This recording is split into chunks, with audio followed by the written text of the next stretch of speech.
जबरलिया गर्दा उड़ावे तब सुधिया बालम के आवे। जबरलिया गर्दा उड़ावे तब सुधिया बालम के आवे। 4 महीने वहाँ गर्मी के दिने वहाँ 4 महीने वहाँ गर्मी के दिने वहाँ जब केहू बेनिया डोलावे तब सुधिया बालम के आवे। जब केहू बेनिया डोलावे तब सुधिया बालम के आवे। जबरलिया गर्दा उड़ावे तब सुधिया बालम के आवे।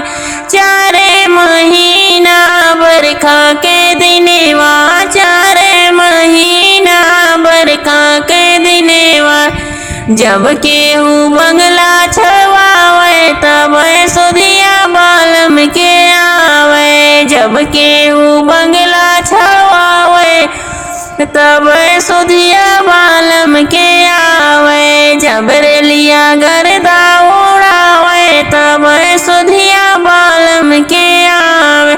4 महीने वहाँ ठंडी के दिने वहाँ 4 महीने वहाँ जाड़ा के दिने वहाँ जब केहू चदरा ओढ़ावे तब सुधिया बालम के आवे। जब केहू चदरा ओढ़ावे तब सुधिया